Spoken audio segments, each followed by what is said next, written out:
Okay, the topic today is jumping fences. And at times we feel fenced in by a problem, and at other times we feel fenced out. And today I'm going to show you that the only fences that stops us are the ones that we allow. And there's no reason to feel enclosed or excluded. God's got us covered. And when we learn to jump the fence, it doesn't matter what side that we're on, because we are free-ranging people. Now, it was early, and it was cold, and I was peacefully on my way to do some skiing over in Breckenridge, and the orange rays of the sun were just beginning to paint the mountaintops to my west, and the snow looked smooth and pristine in the valley that I was driving through. And the valley floor was covered with this stuff. And endless miles of this lonely barbed wire fence separated these massive land tracts. And as I turned north onto the ever-deserted Highway 9, I pulled my car over. I had to. And there was 3 mammoth buffalo that were stomping nervously in the middle of the road, and I wasn't able to pass by these things. And clouds of frosty breath surrounded them like a fog. And the trio took up that entire road, and as much as I enjoyed watching them and looking at them, I still wanted to head up to the high country. Time was ticking. So they didn't pay any attention to my presence until I started inching my car closer and closer to them. Then all of a sudden they thundered down the road, took a sharp left, exploded through the thigh-deep snow, and chunks of this snow flew everywhere, and they jumped over this barbed wire fence like it didn't even exist. A 4th bison was pacing back and forth through the snow in an adjacent field. And he had watched all this. And he galloped nervously toward the fence, and then he went back, and he backed away. Then he went up toward the fence, and he backed away again. And then he took a little run, and he leaped about 20 feet before the fence like he was practicing. I think he was psyching himself up to make this grand escape. And his 3 husky friends were running through the crusty snow with their massive heads held jauntily low and their horns facing forward. They were free. They felt free. And this hesitant straggler, he just couldn't stand it anymore.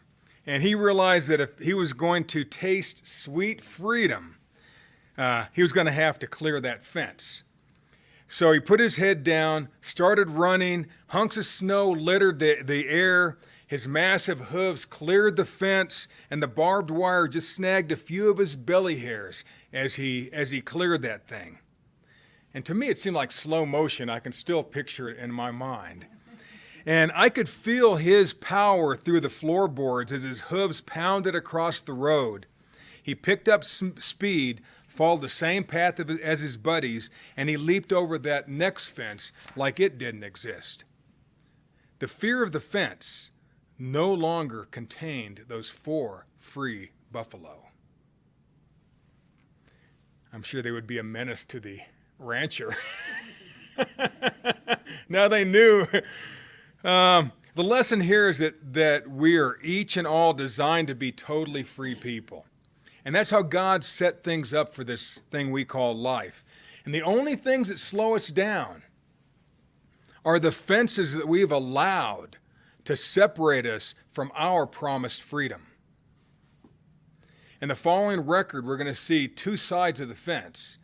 We're going to see the religious people trying to fence Jesus in with their words. And then we're also going to see the fenceless, eternal pushback perspective of Jesus Christ. Here's a quote. There are 3 kinds of men. One that learns by reading, and the few who learn by observation. The rest of them have to pee on the electric fence for themselves. Will Rogers.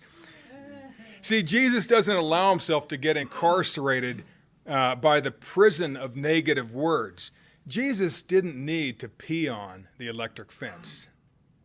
He knew exactly who he was. And the more we learn who we are and what our calling is, the easier it is to take a stand and to jump any of these fences. So John 8, we're going to read a lot of John 8. We're going to start in verse 23 and go to the end of the chapter to verse 59. And I'm going to read it from a newer translation because it's like dialogue. It's called The Voice. And they have the name of who's talking. And so I think it was a pretty good version here. So here we go. John 8:23 from The Voice. Jesus, you originate from the earth below, and I have come from the heavens above. You are from this world, and I am not. That's why I told you that you will die here as a result of your sins. Unless you believe I am who I've said I am, your sins will lead to your death. Now, he was getting confronted by these religious leaders. And so now he's pushing back. The Jews. Who exactly are you? Jesus, from the beginning of my mission, I've been telling you who I am. I have so much to say about you, so many judgments to render. But if you hear one thing, hear that the one who sent me is true, and all things that I have heard from him I speak to this world. The people had not understood that Jesus was teaching about the Father. You have a narrator voice too. And see, people are a little dense at times. And religion, as opposed to truth, cordons off free thinking. Now, we all think that we're totally free people, but we've all been trained, and there's so much in our heads and hearts that cause us to act the way we do and to be the people we are. Like I've said before, if we were raised in a whole nother family, we'd be whole other people. There'd be some genetic similarities to who you are now, but you'd be different. A different land. You can tell when somebody's not from the United States, but even by how they walk sometimes. You'd be different. And the reason we are is because there's certain barriers that society's put up and that we allow and don't allow. So we just need to be aware. See, the other day I was talking to a young man who's attending Bible college, and so that he could become a minister. And he's a single dad. He works as a fitness coach, and he does fighting with mixed martial arts to support himself and his daughter as he gets through school. And we were talking about the utter freedom in Christ, sort of like what I'm talking about now, and how there are no limits if we're willing to find and live our individual callings. And he laughed when I said that the Apostle Paul would be shocked if he saw what this thing we call Christianity has turned into. What we see out here is nothing like the book of Acts. Yet, if you don't go along with it, then you get ostracized. And people think you're weird or you're not a Christian. And it's hard to go against, it's hard to fight against it. This is what Jesus Christ is doing here. Wait till you see how these people will change. See, Christianity is designed to give us unlimited freedom. It's not a set of rules that we're going to spend the rest of our lives trying to circumvent or leap over. It's freedom. You know, Christianity is not supposed to be a cage, a fence, or a wall. See, we are totally free people. Free-ranging Christians, freelance ministers. And if there's there's no fences so high that we can't leap over them, whatever it is. It has to be there. The answers have to be there if God designed this whole thing. Like I taught a few months ago, scientists have recently figured out that about 50% of the supply of water on Earth actually predates the Earth and our entire solar system. That's sort of crazy, isn't it? That means somehow most of the water or half the water that we have on earth that we drink and bathe in actually came from another place and time. How? God. Because we need it. What do you need? It seems unreal that water can come from some other solar system. Well, maybe what you think is unreal, an unreal possibility, God can do the same for you. Why not? Why not?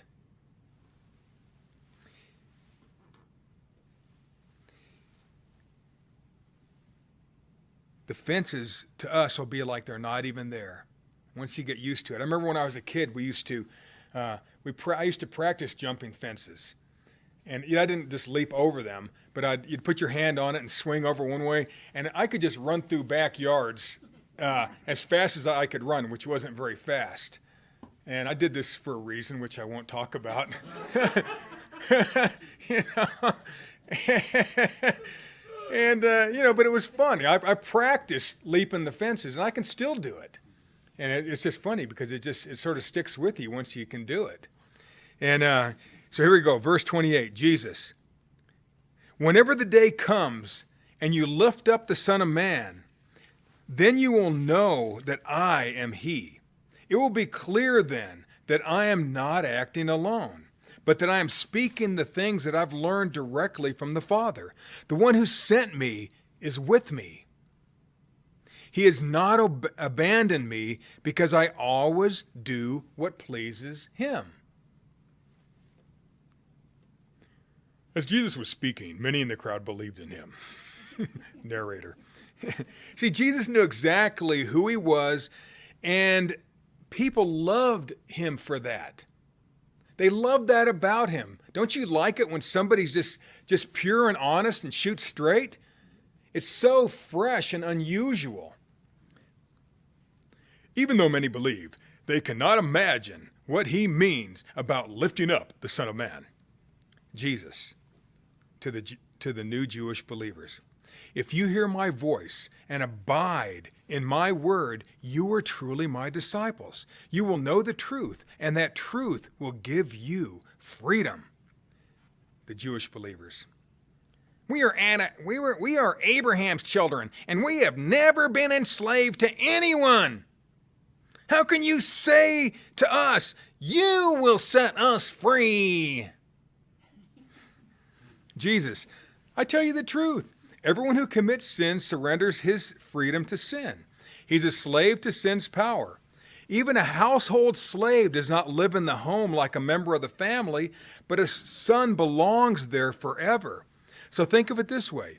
If the Son comes to make you free, you will really be free. Remember what I taught about that nasty little word sin a while back. Sin is simply a Greek word that means to miss the mark. Or to not share in the prize. You didn't quite make it. You didn't get what you really wanted. It's to not finish the race and not receive the prize. That's what the word sin means in Greek. To sin is to limit ourselves, to limit our journey by listening to words that restrict us as opposed to the words that set us free. That's all sin is. You just didn't really take to what God gave you. Fear is a negative chain of thinking that keeps us from reaching our goals. Fear is our only fence. Ever heard of the term passive aggressive? You know, a friend of mine recently told me that her mom used to call it nice nasty. See, these people started off nice nasty with Jesus. Narrator. Jesus notices that some of his opponents are listening, so he speaks louder and turns his remarks to them. Jesus. I know you are descendants of Abraham, but here you are plotting to murder me because you do not welcome my voice in your lives. As I speak, I'm painting you a picture of what I have seen with my Father. Here you are repeating the things you have seen from your father. Jews. Abraham is our father. Jesus. If you are truly Abraham's children, then act like Abraham. From what I see, you're trying to kill me. A man who has told you the truth and comes from the Father. This is not something that Abraham would do, but you are doing what you have learned from your father. Now, these people couldn't handle the truth. You can't handle the truth, as the movie said. Jews. We were not born from adulterous parents. We have one Father, God. Now just imagine. They're talking to Jesus Christ, the Messiah. You know, they're talking to, people were loving this guy, and these people did not care. They didn't like him. You know, now the tone's going to change from nice nasty to just flat out nasty. And here comes the personal attacks that are designed to put us in our place, because that's what the world wants to do. They've trained us to stay in our place. This is how far you can go. No, you don't tell me what to do. You're not the boss of me. Don't let anybody be the boss of you. Not your heart. Personal attacks. They just called Jesus a bastard. That he was born out of wedlock. You know, they had heard the stories about his birth, or they wouldn't have said this. And they were calling his mom, Mary, a whore. Now, do you like it when people talk about your mom? See, these are words that make us feel small and insignificant. Words that limit or fence off our freedom. Turn us introspective. We're looking within instead of looking without. Like that fourth bison. It wasn't sure it could. Then it just couldn't wait any longer and ran for it. See, words are meant to put us on the defensive. Those kind of words are designed to put people on the defensive. Then you play their game. You're in their court, doing it their way. Don't fall into that. See how Jesus Christ handled this. He knew who he was, he spoke who he was, and then he told them exactly who they were.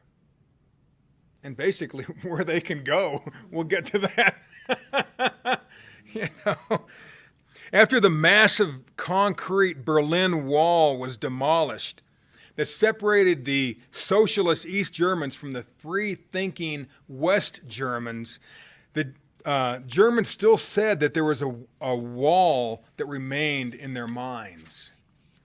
And I read an article by Kostika Bradenton from the New York Times that discussed this paradox of thought. Quote, while walls and fences are certainly physical things, imposing ones at that, a good deal of their power comes from elsewhere. As their role in political disclosure makes clear, they are also things of the mind. The Germans, who seem to have a name for everything, use the phrase Mauer im Kopf, wall in the head, to refer to the phenomenon. See, the Berlin Wall may have been torn down long ago, but many people in Germany still feel divided, and the wall is intact in their mind. End of quote. See, some researchers say that 1 in 5 Germans, even today, from both sides of the wall, still wish the barricade was there. They liked it the way it was. Some older East Berliners pine for the soul-crushing artificial comfort of socialism, while others despise it. It's easy to be enslaved because you don't have to think. It's a lot of work to be free. A lot of work to stay free. See, social experts say that the wall in the head, the Mauer im Kopf, will someday be demolished just like the real wall, because today's youth have no memory of the separation, or it's a emotional slavery. So it will end, that wall in the head. Just like it can end in our heads if we have emotional walls. There's a way to scale those things, to jump them, to leap them. See, words can free, and words can bind, but it's all about the fences that we allow to be erected in our hearts. Jump the fence. You know, watch how Jesus handles this attack on his character and that of his family. And he verbalized who he knows he is, and he points out who he knows that they are. He sticks up for his dad, with a capital D, and his true siblings, of which you are. A key here is only speak positive truths about yourself, especially to yourself. That self-talk thing is huge. It'll make you or break you. You know, it's okay to call a spade when you're under attack, but you never put yourself down. You see, and Jesus fired back at these guys. He didn't wimp out, as we're going to see here. Verse 42, Jesus. I come from the one true God, and I'm not here on my own. He sent me on a mission. If God were your father, you would know that and would love me. You don't even understand what I'm saying, do you? Why not? It's because you cannot stand to hear my voice. You are just like your true father, the devil, and you spend your time pursuing the things your father loves. He started out as a killer, and he cannot tolerate truth because he is void of anything true. At the core of his character, he's a liar. Everything he speaks originates in these lies because he is the father of lies. So when I speak truth, you don't believe me. If I speak the truth, why don't you believe me? If you belong to God's family, then why can't you hear God speak? The answer's clear. You're not in God's family. I speak the truth and you don't believe me. Can any of you convict me of sin? Are you talking to me? It's weird to think, but if there are children of the one true God, then there must be also children of the devil. And usually you'll never be able to tell except for by the words. And, you know, we feel the effect of their words, their songs, their shows, their art, and their politics and policies every single day. Their words are always the fences that try to limit us. They're always there. They've always been there. Heck, the first child ever born on earth was born of the seed of the serpent, Cain. First human, according to the Bible. Crazy stuff. Remember how Job said that what he greatly feared has come upon him? I mean, that's exactly what this is. Those are his fences. He just allowed his mind to get fenced in and to go the way of the world, and he lost everything. He lost a fortune, and 10 children died.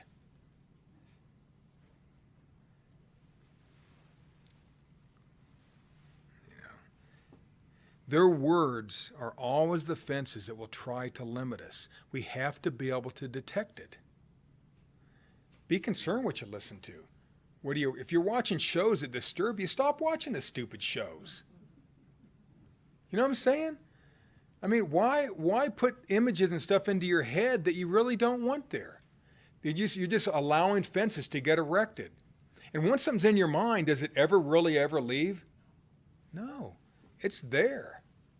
I'm not saying try to live a pure, I mean, we're inundated. You just got to learn to sort it out. What are you going to hang on to? What are you going to ever retweet, so to speak?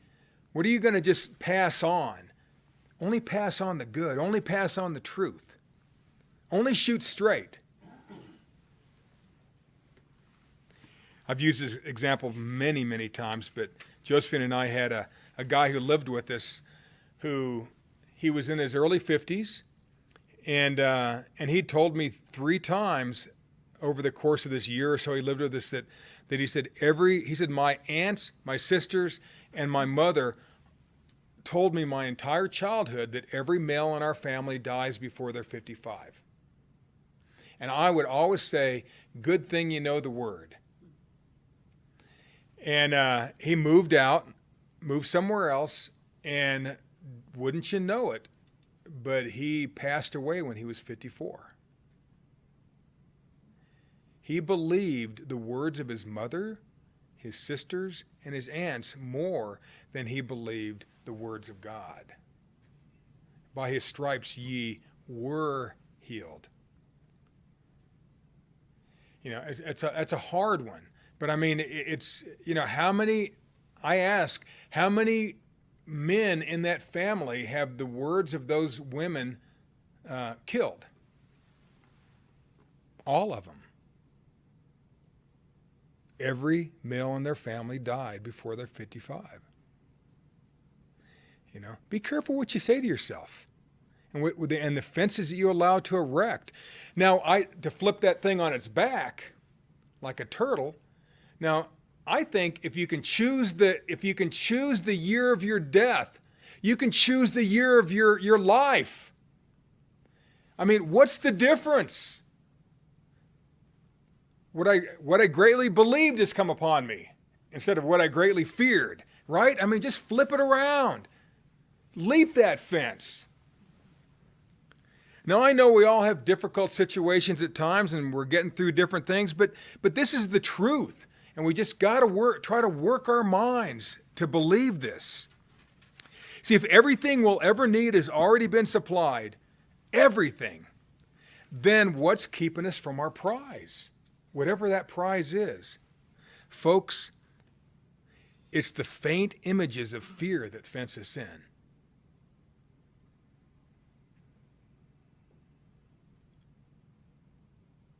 You know, I mean, it's just you ever been running through a field? I remember running through a field when I was a kid at night. We used to and this is in Texas, and I was running, all of a sudden, boom, I got stopped. I ran into one strand of barbed wire that was crossing this field. It's an old, I didn't even know it was there.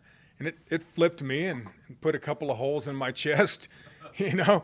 But I mean, it's, you know, life is like that. You know, if we're not seeing what's there, we can get flipped on our back.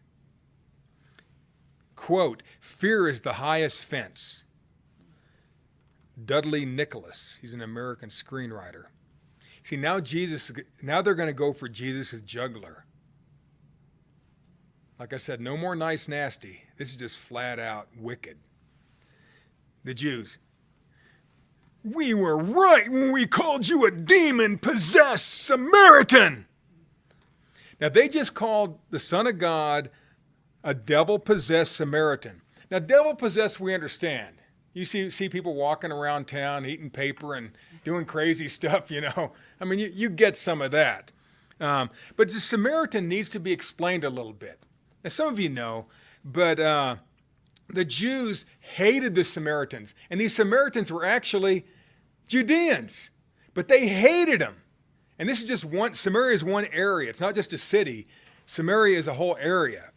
And about 750 years before Jesus was born, the king of Assyria took many of the people that he had conquered and moved them to Samaria in hopes they would breed and mingle with the locals, thus polluting the genetic pool of which the Jews prided themselves so highly on. And he wanted to mess up the Judean belief system too, knowing that these people would bring their many gods with them. This is Samaria. And the Samaritans were thought of as half-breed genetically and half-breeds religiously. And the Samaritans were different. They looked different. They acted different. They probably had a different accent. Everybody knew when somebody was a Samaritan. And that's why the people of Jerusalem had a lot of, the people in Jerusalem could not stand the people from Samaria because they were a little bit pagan and a little bit Hebrew. And even today, there are some Christian churches that still have this mixture of paganism and Christianity, paganism and truth. And it seems like people like that for some reason. I don't really get it, but, it happens. Do you realize that Simon the sorcerer of Acts 8 was teaching and manipulating people at this very time in Samaria? He was there when Jesus was alive. He owned Samaria. He was famous to the Romans and to the Judeans, this guy. I mean, he wielded some power. The Bible also said that he bewitched Samaria for a long time. So this was part of that long time. Simon was an off-product of the bastardized religion that had sprung up in Samaria. Now, when I was a teenager, I had a friend whose dad started going to the Dallas Bible Seminary, the Baptist Bible Seminary in Dallas. And I was at his house one time, and he set 3 chairs up side by side, and he laid his daughter on there, on her back. And then, because he had been learning how to hypnotize in this Bible seminary. So he hypnotized his daughter, and then he pulled the chairs right to the edge of her head and to the tip of her heels, and then pulled the center one out, and her body was as straight as a board. And then a few minutes later, he shoved the chairs back. He said something, snapped his fingers, and she woke up and didn't have any clue what was going on. Now, that's sort of Simon the sorcerer stuff, you see. I know a lot of psychiatrists and psychologists believe in hypnotism, but there's more to it than meets the eye. There's a lot more to a lot of things than meets the eye. And I remember my friend, he was standing there, he goes, "My dad can't hypnotize me." And I said, "Why?" And he said, "I don't want to." So it wouldn't work on him. His dad tried it, but he could never hypnotize him. So it's this crazy stuff you see when you're a kid, And so calling someone a Samaritan at that time was a super big cut, a slam. And it assumed the person was possessed. They assumed everybody in Samaria was possessed. So that record that we talk about, the Good Samaritan, that's an oxymoron. That's crazy. A good Samaritan. That's crazy talk. There's no such thing. For Jesus to use that, it was super powerful because they'd never seen it. Nobody would believe there could be a good Samaritan. And if you called someone a Samaritan, you were saying they're possessed, you have a demon, you have a devil, you're a bastard, and you're worthless. That's sort of what's wrapped into that word Samaritan. Now, maybe some of you have been called horrible things at times in your life. That's what they said to Jesus' face. They called Jesus a devil-possessed, half-breed mongrel, a Samaritan, a magician, magic boy, a bastard magic boy. And this was said so often during those months that even Jesus' family believed it for a short period of time. Don't have time to really go into that, but Mark 3:21 and 22, don't turn there, but it says that his kinfolk, when they heard that he was in town, they said Jesus is crazy, he's beside himself, and they tried to apprehend him. And they wanted to talk some sense into Jesus. They got that bit of information from the religious scribes who said he was possessed by the devil himself. Verse 31 of that verse tells you who it was, and it says that his kinfolk were his mother and his brother. This is the Virgin Mary. It was crazy stuff. But now she changed, of course, and then 2 of his brothers ended up writing epistles, Jude and James, so they didn't stay that way. But at this point, they were totally sucked into what the popular religious people said about their brother or their son. It's crazy, folks. Crazy, crazy, crazy. I mean, this woman had had visits by angels, had seen miracle after miracle, yet she allowed her mind to get corrupted. You think, how could that happen? Well, Adam and Eve did. They were perfect, and they chose to live by the world. They chose the fences above the freedom. See, we know they changed their minds, so I want to make sure I emphasize that. And they were great people, but at one point, they got sucked into it. And another lesson here is if you do make a mistake and you get sucked into backbiting or doing something stupid, you can change. So negative words are powerful, provoking, minimizing, and encasing. Jump the fence. Verse 49, Jesus, I'm not taken by demons. You dishonor me. But I give all glory and honor to the Father. But I'm not pursuing my own fame. There's only one who pursues and renders justice. I tell you the truth, anyone who hears my voice and keeps my word will never experience death. Not the ultimate death. See, there's going to be a day where everybody's raised, good and bad, the just and the unjust. You see, but the unjust, they'll just die a second death. The devil will be eliminated at some point. So when you talk about eternal hell, there's no such thing. I mean, how could there be a heaven if there's always a hell? I mean, it's not going to be like that. Just do a little bit of study, you'll figure that one out. So here we are. Let me see. There's only one who pursues and renders justice. I tell you the truth, anyone who hears my voice and keeps my word will never experience death. The Jews, verse 52. We are even more confident now that you are demon-possessed. Just go down the list. Abraham died. The prophets all died. Yet you say, if you keep my word, you will never taste death. Are you greater than our father Abraham? He died, remember? Prophets, are any of them still alive? No, who do you think you are?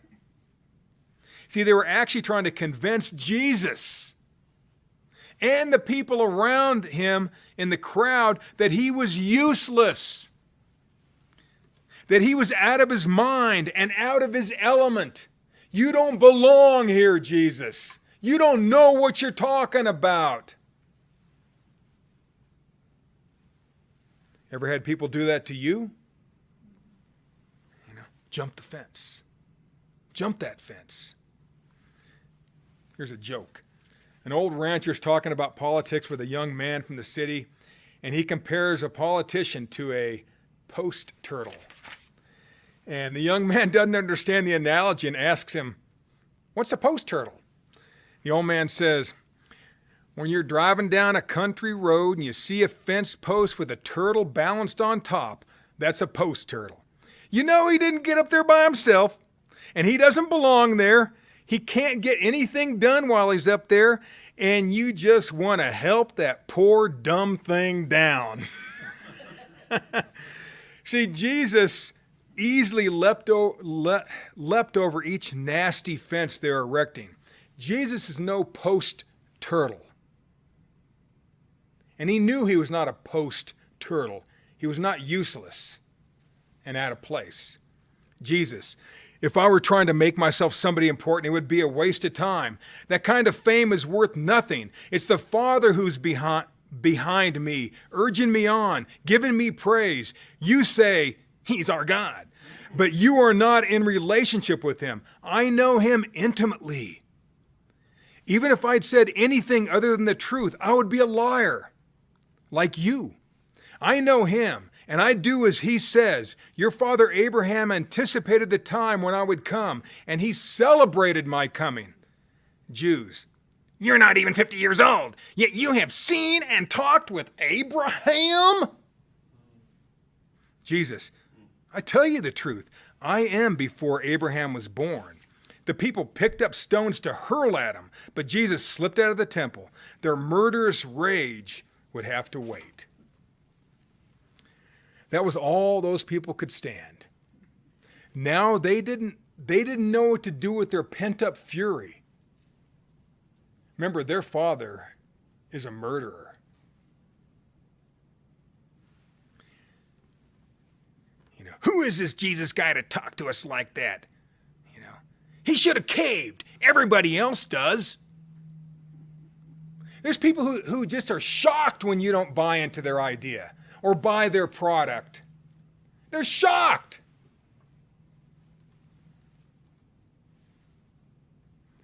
They pick up some stones to put him to death, but God protected Jesus and snuck him out of that room. God will always give us a way to escape, like that fourth buffalo, alone in that field, wondering if he could clear that fence. And he realized that if he was going to clear it, he was going to have to do what? Start running and start jumping. He did. And he did. And so can we. Jump the fence. I once saw a cow in line to be slaughtered at Montfort's Meatpacking run and leap awkwardly over a 6-foot metal fence to escape her certain fate. What for her entire lifetime seemed impossible. But when, those thoughts had corralled her, she always did whatever the farmer or rancher had her do. But now, what once fenced her in was just a mere obstacle. Quote, even paradise could become a prison if one had enough time to take notice of the walls. Morgan Rhodes from a book, Falling Kingdoms. See, if we look hard enough, we can always find excuses to fail. If we look hard enough, we'll always find a reason not to speak the truth of the word to ourselves. And we'll stay within that fence, that predetermined level of mediocrity that the world wants us to be at, that our family might expect us to live at. See, the Germans know that the wall in the head, that Mauer im Kampf, still affects the middle-aged, but it's eventually going to be demolished as a youth stop talking about it and replace it with some other words.